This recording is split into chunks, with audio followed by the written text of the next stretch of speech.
ಯುದ್ಧದ ಪರಿಣಾಮದಿಂದ ಬೆಳಗಾವಿ ಜಿಲ್ಲೆಯಲ್ಲಿ ತರಕಾರಿ ಬೆಳೆದ ರೈತರಿಗೆ ಸಂಕಷ್ಟ ಎದುರಾಗಿದೆ. ಗೋವಾಕ್ಕೆ ಸಾಗುತ್ತಿದ್ದ ತರಕಾರಿಗಳ ಪ್ರಮಾಣದಲ್ಲಿ ಏಕಾಏಕಿ ಅರ್ಧಕ್ಕಿಂತ ಹೆಚ್ಚು ಕುಸಿತ ಕಂಡುಬಂದಿದೆ.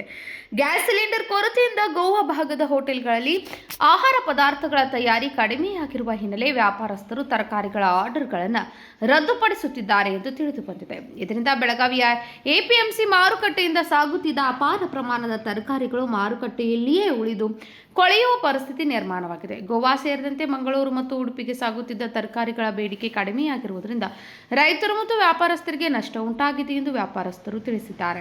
ಕಷ್ಟಪಟ್ಟು ಬೆಳೆದ ತರಕಾರಿಗಳು ಮಾರಾಟವಾಗದೆ ಉಳಿದಿರುವುದರಿಂದ ರೈತರು ಆತಂಕ ವ್ಯಕ್ತಪಡಿಸುತ್ತಿದ್ದಾರೆ.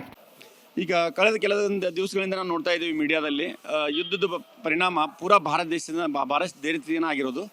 ಸೊ ನಮ್ಮ ಬೆಳಗಾವಿ ವೆಜಿಟೇಬಲ್ ಮಾರ್ಕೆಟ್ ಏನಿದೆಯಲ್ಲ, ತರಕಾರಿ ಮಾರುಕಟ್ಟೆ, ಇದು ಕರ್ನಾಟಕದ ಸೆಕೆಂಡ್ ಹೈಯೆಸ್ಟ್ ಮಾರ್ಕೆಟ್.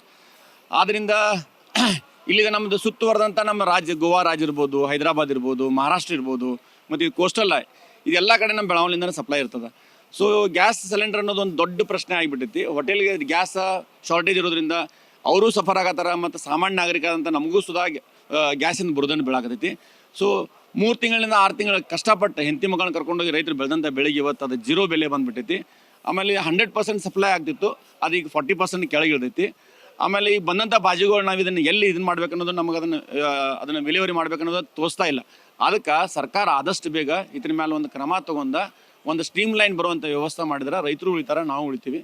ಅದನ್ನು ತೊಗೋಬೇಕಂತ ನಾನು ಬಯಸ್ತೀನಿ. ನಾನು Sadananda Patil, APMC market yard, Belagavi. ಅಣ್ಣ, ಇವತ್ತಿನ ದಿವಸ ಏನು ನಮ್ಮ ಇಸ್ರೇಲ್ ಯುದ್ಧ, ಏನು ಇರಾನ್ ಇಸ್ರೇಲ್ ಯುದ್ಧ ನಡೆದಿದೆ ಮಧ್ಯಪ್ರಾಂತ್ಯ ಒಳಗೆ, ಅದರಿಂದ ಏನು ನಮಗೆ ಇಂಧನ ಪೂರೈಕೆ ಅಂದರೆ ಇಂಧನ ವಿಶೇಷವಾಗಿ ಅನಿಲ, ಏನು ಗ್ಯಾಸ್ ಮನಿ ಸಿಲಿಂಡರು ಅಥವಾ ಹೋಟೆಲ್ ಸಿಲಿಂಡರ್ ಏನು ಬರ್ತಿತ್ತು, ಆ ಸಿಲಿಂಡರ್ಗಳು ಕಡಿತ ಆದ್ದರಿಂದ ನಮಗೆ ನೇರವಾಗಿ ರೈತರಿಗೆ ಹೊಡೆತ ಕೊಡಾಕತ್ತದೆ. ಹೆಂಗಂದ್ರೆ ಇಲ್ಲಿಂದ ನಮ್ಮ ಬೆಳಗಾವಿಯಿಂದ ರತ್ನಗಿರಿ ಆಯಿತು, ಆಮೇಲೆ ನಮ್ಮ ಕೋಸ್ಟಲ್ ಮಂಗಳೂರು, ಉಡುಪಿ, ಗೋವಾಗೆಲ್ಲ ನಮ್ಮ ಬೆಳಗಾವಿಯಿಂದ ತರಕಾರಿ ಸಪ್ಲೈ ಆಗ್ತಿತ್ತು. ಈ ಆಗಬೇಕಾದ್ರೆ ಅಲ್ಲಿ ಹೋಟೆಲ್ಗಳು ಏನಿದಾವೆ, ಹೋಟೆಲ್ಗಳು ತಮ್ಮ ಮೆನುಗಳಿಗೆ ಕೆಲವೊಂದು ಐಟಮ್ಗಳು ಕಡಿಮೆ ಮಾಡಿರೋದ್ರಿಂದ ಆ ವ್ಯಾಪಾರಸ್ಥರು ನಮಗೆ ಇಲ್ಲಿ ಆರ್ಡರ್ ಕೊಡ್ತಾ ಇಲ್ಲ. ಇಲ್ಲಿ ಸರಾಸರಿ ನಮ್ಮ ಬೆಳಗಾವಿಯಿಂದ ಸುಮಾರು ಒಂದು ಹೋಟೆಲ್ಗೆ ಇನ್ನೊಂದು 40 ರಿಂದ 50 ಐಟಮ್ ಹೋಗ್ತಾವೆ. ಆ ಐಟಮ್ಗಳಿಗೆ ಅರ್ಧಕ್ಕಿಂತ ಕಡಿಮೆ ಆದ್ರಿಂದ ನೇರವಾಗಿ ಈಗ ಉದಾಹರಣೆ ಹೇಳಬೇಕಂದ್ರೆ ಟೊಮೆಟೊ 10 ಅಥವಾ ಕ್ಯಾಬೇಜ್ 10, ಇವತ್ತು ಅವರೊಂದು ಸುಮಾರು ಒಂದು 100 ಕಿಲೋ ತೊಗೋತಿದ್ರು, ಇವತ್ತು 30 ಕಿಲೋ 20 ಕಿಲೋ ತೊಗೊಳ್ಳೋಂಥ ಪರಿಸ್ಥಿತಿ ಬಂದೈತಿ.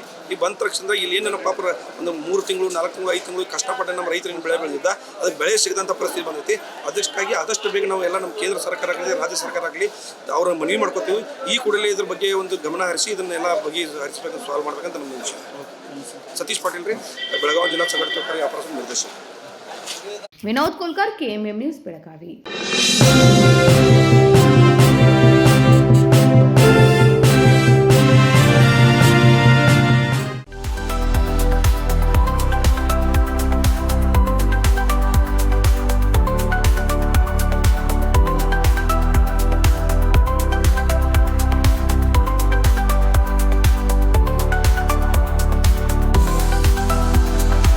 आदर्शा ड्रेस सर्कल केवल पुरुषों के लिए लाए हैं ब्रांडेड शर्ट्स, टी-शर्ट्स और जीन्स की नवीनतम रेंज।